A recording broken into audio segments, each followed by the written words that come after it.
हाथी गांव में आता है, आपने एक बात देखी भी, हमारे गांव में आता था, आप पता नहीं गांवों से कितने लोग यहाँ हैं।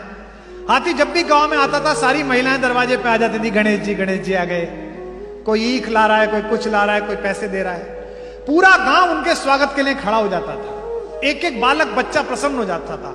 हाथी के गांव में आने से एक ही जीव परेशान होता है, कौन?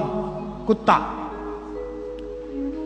पूरे गांव के कुत्ते उसके पीछे पीछे भौंकते निकलते हैं। जब भी प्रतिभा का हाथी किसी गांव से निकलता है, उसके आकार से टक्कर न ले पाने वाले कुंठित कुत्ते भौंकते हैं।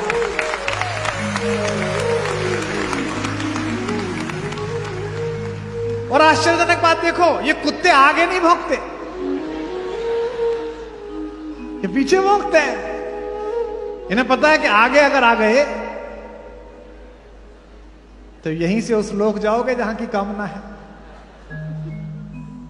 ये कुत्तों का स्वभाव है कि प्रतिभा का हाथी जब भी जगत की वीथियों से निकलता है तो पूरे गांव के रास्ते भौंकते हुए जाते। वो इस बात से नाराज नहीं है कि हाथी क्यों आया, वो इस बात से नाराज है कि इसको इतना सम्मान क्यों मिल रहा है।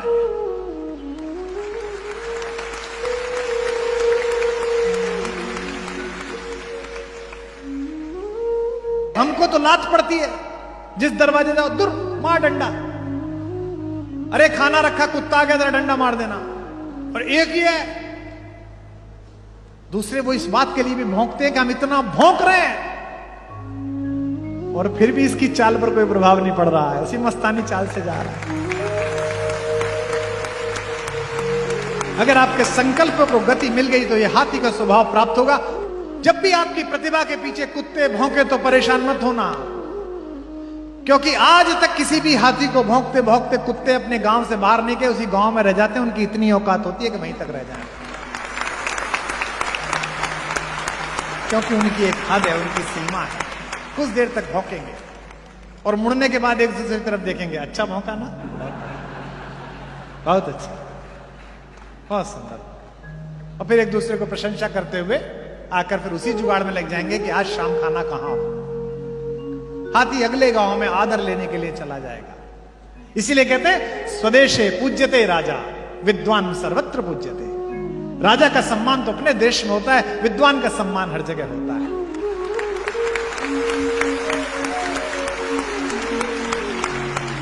अगर आपने संकल्पों को गति ली तो ऐरावत हाथी की भांति आपकी यात्रा शुरू हो जाएगी।